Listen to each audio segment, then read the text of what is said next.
I am Meredith, 32 years old. For 9 years, I worked as a covert intelligence agent handling classified data and operations. But none of my tactical training prepared me for what happened in my own home. Police kicked in my front door before I knew what was happening. The heavy oak frame splintered, and within seconds, armed officers swarmed my living room in Cary, North Carolina. Search warrant. Get on the ground. I was violently pushed to the hardwood floor, cold steel handcuffs snapping tightly around my wrists. I didn't resist. Panic is a luxury I learned never to afford. They pulled me to my feet and dragged me outside. It was exactly 7 p.m. The neighborhood was fully awake, and my neighbors were stepping onto their porches watching the humiliating spectacle of my arrest. But through the chaos and flashing police lights, my trained eyes caught something far worse. My parents and my younger brother were hiding across the street behind a row of maple trees. They weren't panicking, and they weren't running over to help. They were standing perfectly still, holding their phones steady, filming everything. They had orchestrated this. At the station, they put me into a stark interrogation room. The chief of police walked in carrying my file. He sat down at the metal table, opened the folder, and started reading. I watched his face closely. After reading just 2 lines, his eyes widened and he completely froze. He abruptly stood up, looked at the officer guarding the door, and his voice cut through the silent room. "Uncuff her, now." Then he looked back at me and asked one single question that blew their entire trap wide open. "Welcome to revenge mode. If you enjoy stories where the truth fights back and betrayal gets exactly what it deserves, hit that subscribe button right now. Let's get into it." The fluorescent lights in the interrogation room cast a harsh glare on the thick stack of documents resting on the cold metal table. Chief Boone sat across from me, his hands folded over the manila folder. He studied me with a measured, intense gaze. "Something doesn't add up," Boone finally said, breaking the silence. "Why would your own flesh and blood file a detailed report accusing a former intelligence agent of major financial fraud?" I kept my posture straight and my breathing steady. I did not offer an emotional defense or a panicked explanation. "May I see the accusation file?" I asked calmly. Boone hesitated for a fraction of a second before sliding the heavy folder across the table. I opened the cover.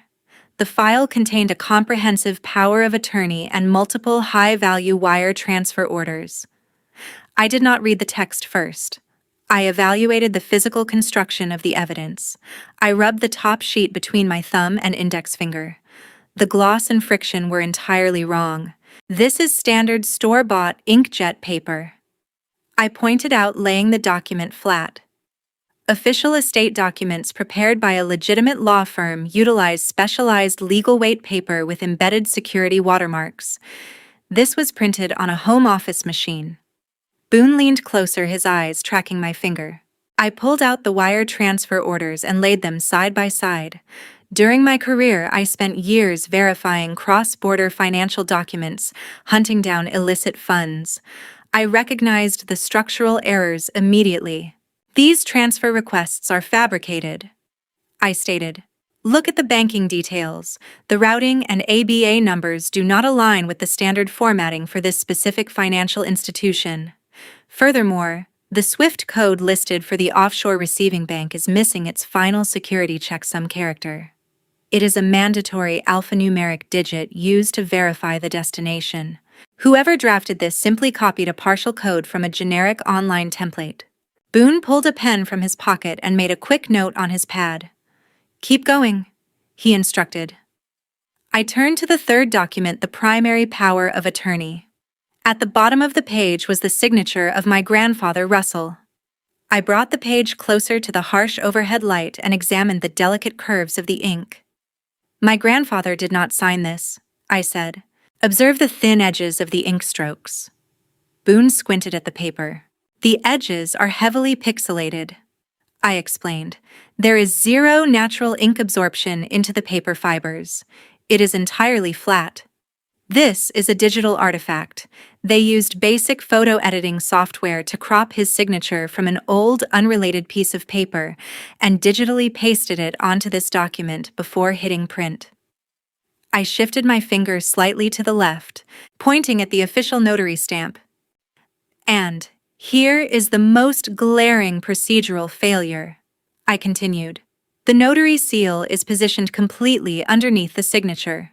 In North Carolina, basic legal protocol dictates that a notary seal must partially overlap the wet ink of the signatory to prevent subsequent tampering.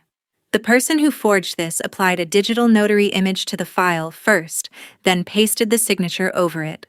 I gathered the forged papers, squared the edges against the table, and placed them back inside the folder. I pushed it back to Boone. I looked directly into his eyes, maintaining absolute eye contact. The individuals standing across the street from my house filming my arrest with their phones are the actual criminals, I declared with absolute certainty. Boone looked at the dismantled evidence, then back at me. The undeniable logic of my breakdown had shifted the dynamic of the room. He gave a slow, deliberate nod. He agreed to keep me at the station as a cooperating witness, granting me the crucial time needed to build a case against them. At exactly 9:15 p.m., I punched a specially encrypted sequence of numbers into the precinct's desk phone. The line clicked twice, bypassing standard cellular networks. I connected directly with my former intelligence colleague Nash. He was a top-tier data processing specialist, a man who could navigate the invisible architecture of the digital world faster than anyone I knew. "I am online, Meredith." Nash's voice came through the receiver, sharp and clinical. "Tell me what you need." "I need a secure environment," I replied. He immediately established a heavily encrypted link between his private terminal and the precinct's network, ensuring our coordination remained completely off the grid. Chief Boone stood beside the desk, crossing his arms, watching the monitor as Nash's terminal interface mirrored onto our screen. "First target," I instructed clearly. "Trace the anonymous emergency call that triggered the raid on my house." "Running the local cell tower logs now," Nash said. Instead of waiting for a slow corporate response, he utilized his specialized access to crack the local telecommunication tower's location data. Lines of code cascaded down the monitor in rapid succession. He isolated the specific radio frequency and stripped away the caller ID block. "Got it," Nash confirmed. The signal bounced off the mast on Elm Street. He pinpointed the exact geographical coordinates. The anonymous tip originated from a commercial gas station located exactly 5 blocks away from my parents' house. "I need a visual on that specific location synchronized with the exact time of the emergency call," I demanded. Nash did not hesitate. He directly infiltrated the internal security camera network of the gas station, effortlessly bypassing their outdated commercial firewall. The precinct's computer monitor flickered, transitioning from lines of code to a grid of black and white surveillance feeds. Nash isolated camera number 2, the lens pointing squarely at the main checkout counter. He scrubbed the video backward, stopping at the exact minute the police received the fraudulent tip. He magnified the grainy footage. The figure standing at the register was unmistakable. It was Griffin. He was nervously shifting his weight, handing a thick wad of cash to the cashier to purchase a cheap prepaid burner phone. He kept glancing toward the exit, clearly paranoid about being seen, completely unaware of the digital lens recording his every move. The digital timestamp glowing in the corner of the surveillance feed aligned perfectly with the moment the precinct dispatcher answered the anonymous call. He paid in cash to avoid a paper trail but forgot to look up at the ceiling, I observed coldly. "Do not stop there, Nash. What is the next target?" "The precinct received an anonymous email containing the forged financial documents," I explained. "Scan the regional telecommunication data. Find the source of those attachments. They had to upload them from somewhere." Nash initiated a deep, aggressive sweep of the network data packets. He dissected the email header, peeling back the amateur proxy layers the sender had clumsily attempted to use to mask their location. He tracked the digital footprint back through the internet service provider, dissecting the metadata embedded deep within the forged PDF files. The progress bar on the screen jumped to 100%. The IP address is fully locked, Nash announced, his tone carrying absolute certainty. I am pushing the routing details to your screen right now. A string of numbers populated on our monitor. The result was a flawless, undeniable match. The IP address belonged directly to the Wi-Fi router installed inside my dad's house, utilizing the specific broadband network registered under his name. This concrete digital evidence effectively locked in the direct involvement of all three of them. It dismantled their entire setup, completely and instantly inverting my position from an accused suspect into an active, cooperating investigator. At exactly 11 p.m., Chief Boone's computer monitor blinked rapidly as the second batch of heavily encrypted files arrived from Nash's remote terminal. Boone clicked open the primary folder, breaking through the digital seal. This new data systematically stripped away the complex layers of personal financial protection surrounding my late grandfather, Russell. A deeply buried secret previously shielded by top-tier legal privacy protocols and offshore routing, slowly rendered into plain text across the illuminated screen in the precinct. The core discovery was absolutely staggering. My grandfather had silently established an ironclad irrevocable trust fund long before his sudden passing. Boone scrolled down past the dense legal jargon to the final valuation summary. The estate was locked at exactly $23 million. I stepped closer to the monitor and scanned the binding parameters of the document. He had explicitly bypassed his own son. Knowing their greedy nature, he had completely cut my parents out of the inheritance. I was designated as the sole legal beneficiary and the exclusive trustee of the entire fortune. Look at this specific string of metadata. Nash's voice crackled through the secure line, interrupting the quiet room. He had just finished analyzing the synchronization history from the laptop data we pulled. Your family did not know about this massive sum of money until very recently. The local cache files indicate Griffin accidentally opened a hidden financial directory on your grandfather's old computer exactly 10 days ago. He copied the files to his local drive. That is the exact moment the clock started ticking on this entire operation. Nash then pushed another set of recovered files directly to our display. These were drafted unsent text messages meticulously retrieved from Gregory's device backups. The digital logs revealed that my dad had urgently contacted a notoriously corrupt, disbarred estate planner operating out of a neighboring county. Their frantic late-night correspondence detailed a precise, step-by-step strategy to fabricate a superseding, backdated will. This forged document was specifically designed to invalidate the legitimate trust and redirect the $23 million directly into Gregory's unchecked control. But a fake will is completely useless if you are still standing. Boone noted, his seasoned law enforcement instincts piecing the final puzzle together. He tapped his pen against the metal desk, connecting the dots. As the appointed trustee, you have the absolute legal authority to contest any new document they produce in probate court. To make their forgery stick, they had to legally neutralize your capability to fight back. The entire horrifying scope of their betrayal crystallized in my mind. The violent raid on my home, the clumsily forged wire transfers, the neighbors watching me get dragged out onto the lawn in handcuffs. It was all a meticulously calculated assassination of my character.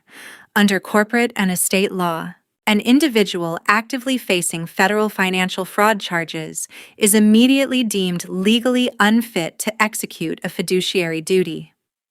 By framing me for major embezzlement, my parents guaranteed that a probate judge would instantly strip me of my trustee status.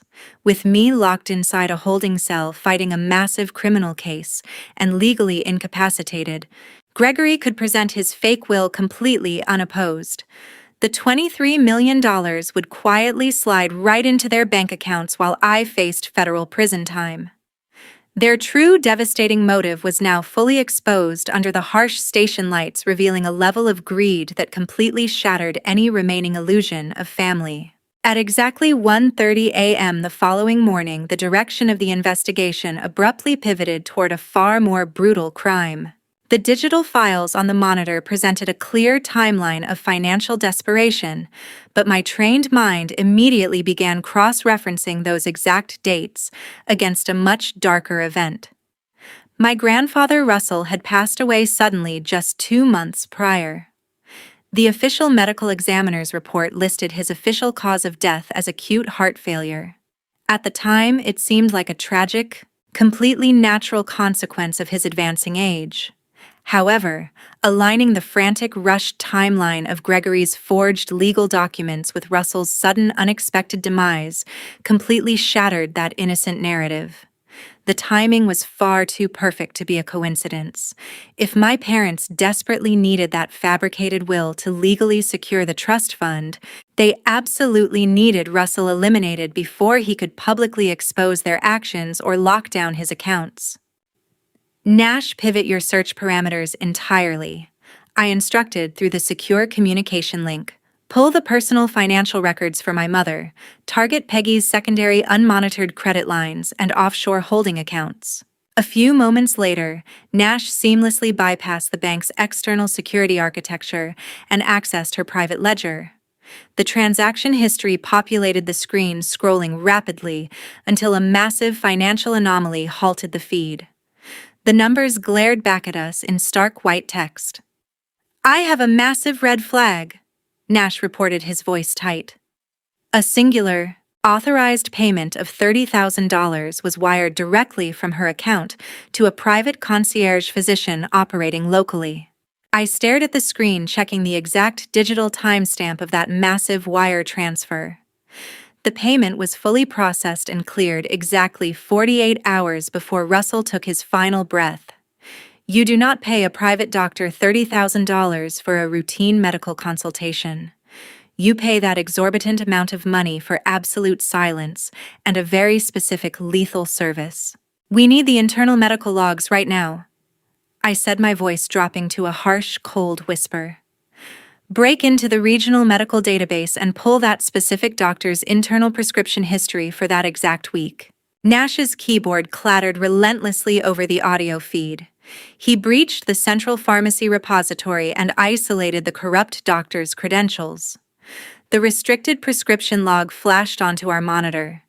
It revealed that the physician had discreetly signed out a specialized high-dose cardiac-stimulating drug. It was a highly restricted chemical agent explicitly forbidden for elderly patients with pre-existing cardiovascular conditions. It was a chemical designed to immediately induce severe cardiac arrest while perfectly mimicking a natural heart attack. The horrifying truth crystallized in the freezing air of the interrogation room. Gregory and Peggy had initially tried to physically force Russell to sign their fraudulent will. When he fiercely refused, they realized their $23 million payout was evaporating. They orchestrated a fatal medical incident, paying a professional to administer a lethal injection. They permanently silenced my grandfather to steal his entire fortune, leaving no obvious signs of foul play behind. Chief Boone completely lost the color in his face. The veteran lawman stared at the lethal prescription log, visibly horrified by the sheer calculating ruthlessness of the act. He immediately reached across the desk and locked down the entire computer terminal, officially sealing the digital evidence files to preserve the strict chain of custody. He did not call his local patrol units. Instead, Boone grabbed his secure phone and directly contacted the regional director of the Federal Bureau of Investigation. He bypassed standard precinct protocols, urgently requesting an immediate federal task force and an emergency arrest warrant. This was no longer just a financial crime. We were dealing with calculated, cold-blooded murder. At exactly 10 o'clock the next morning, I walked out of the precinct doors and drove my car directly toward my dad's upscale neighborhood. The operation had shifted phases, moving from digital reconnaissance to a direct physical confrontation. I parked slightly down the street, keeping my vehicle out of their immediate line of sight. Walking up the manicured driveway, I glanced through the large bay window. My dad Gregory, my mom Peggy, and Griffin were gathered around the marble kitchen island. They were enjoying a lavish mid-morning brunch. Gregory was actively popping the cork on an expensive bottle of champagne. They were openly celebrating, completely convinced that their plan had worked flawlessly. In their minds, I was currently sitting inside a miserable county holding cell-denied bail and waiting for an inevitable federal fraud indictment. I pulled my spare key from my pocket, slipped it into the deadbolt, and pushed the front door open. Peggy was holding out a delicate crystal glass to receive the champagne. When she looked up and saw me standing perfectly free in the foyer, her hand violently spasmed. The glass slipped through her fingers, crashing against the hardwood floor and shattering into dozens of sharp fragments. The celebratory smiles completely froze on their faces, instantly melting into expressions of absolute, paralyzing panic. I did not waste any time with pleasantries or dramatic pauses. I walked straight past the shattered glass, ignoring my parents entirely, and focused my gaze directly on Griffin. Checkout counter number 2, exactly 8 o'clock last night, I stated, keeping my voice dangerously flat and authoritative. You paid entirely in cash for a black prepaid mobile device. Did you honestly believe the security cameras at that commercial gas station were simply turned off? Griffin's face instantly drained of all color, turning a sickly shade of white. He visibly trembled, taking 2 quick steps backward until his spine hit the edge of the granite counter. He opened his mouth to speak, but only a pathetic, choked gasp came out. Gregory immediately stepped in front of him, completely losing whatever measured composure he had left. His innate, toxic arrogance blinded his logical judgment. He stepped toward me, his face flushing a dark, angry red. "You think you can just walk in here and intimidate us?" Gregory roared, pointing a shaking finger directly at my face. "You have absolutely nothing but empty, desperate threats. Go ahead and try to find the original draft of that updated will. Go ahead and try to prove that the $30,000 consulting contract we signed with that private doctor was anything but standard medical advice. You cannot prove a single piece of it, Meredith." His loud, careless outburst acted as a massive psychological trigger.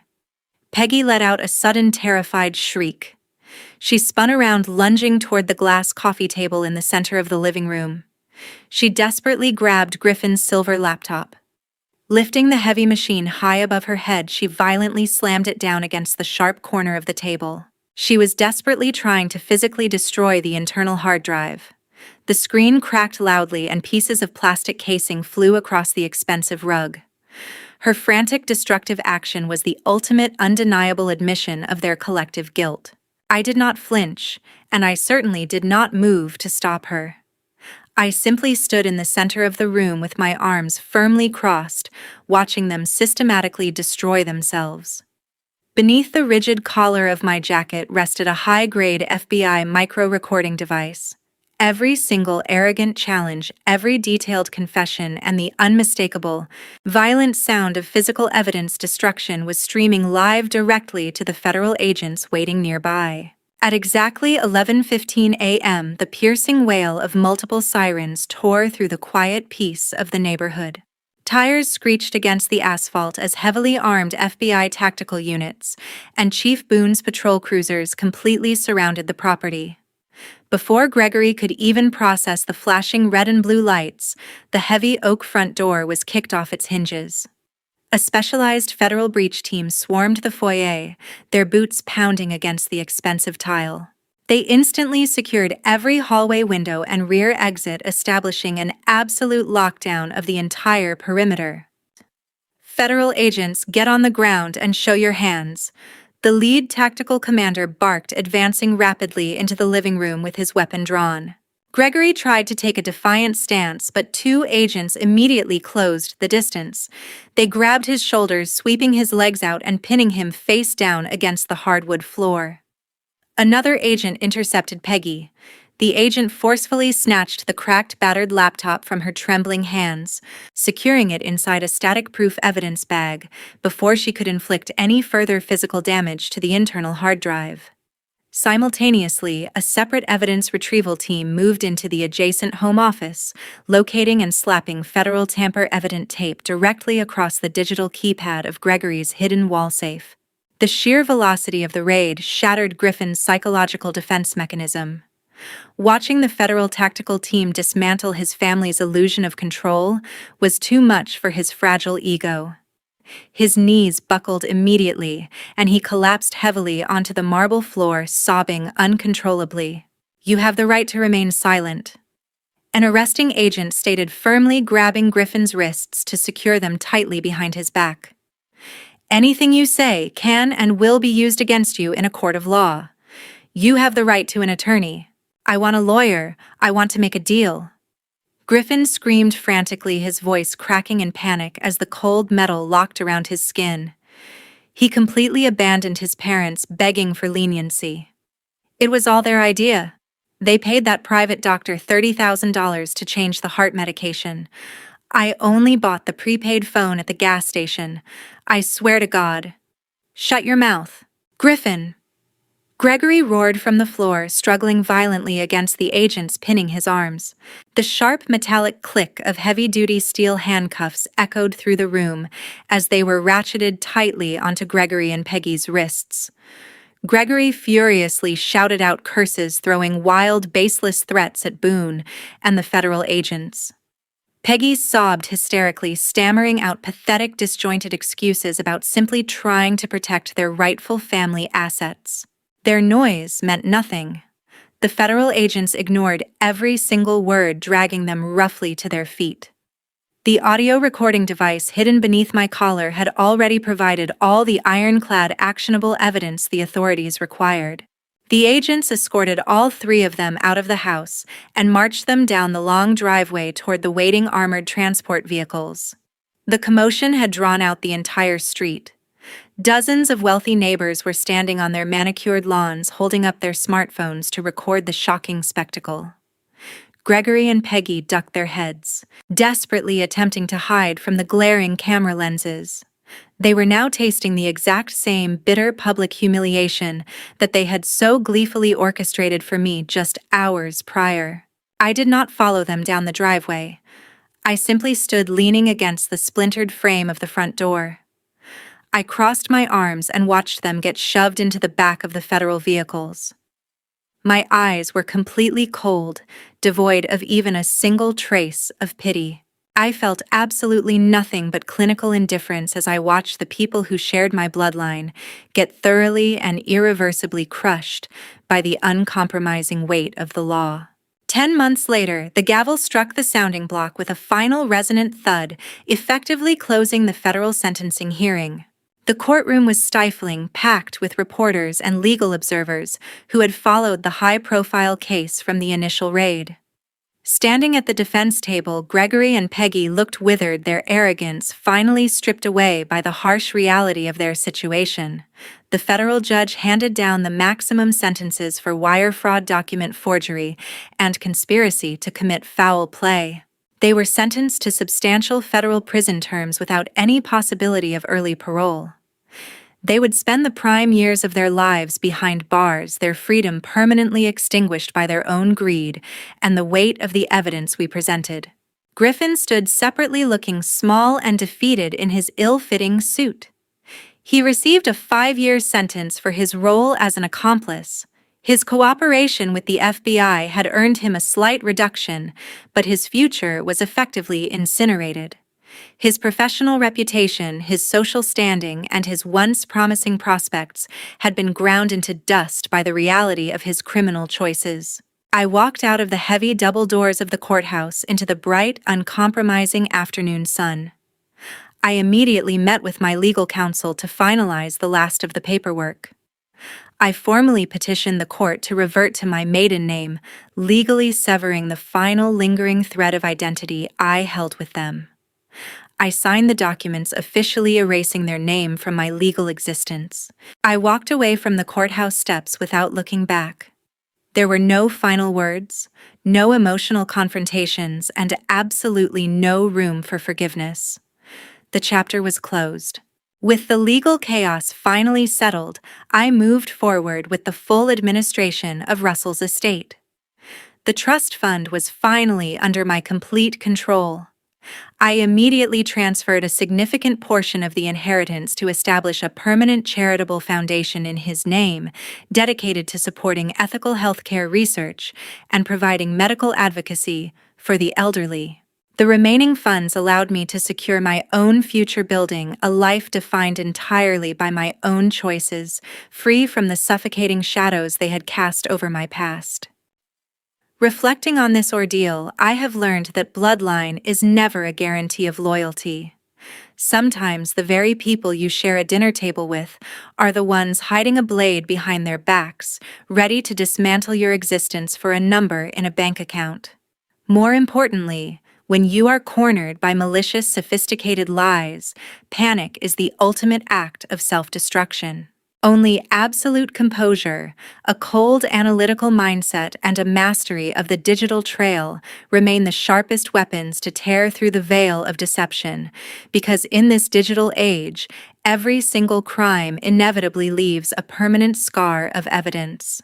Thank you for dedicating your time to listening to my journey toward justice until these final moments. What is your perspective on my decision to legally erase my name and sever all ties with a toxic family without offering a single chance for reconciliation? Please share your thoughts in the comments section below. Do not forget to hit the like button and subscribe to the Revenge Mode channel so you never miss another story of truth fighting back.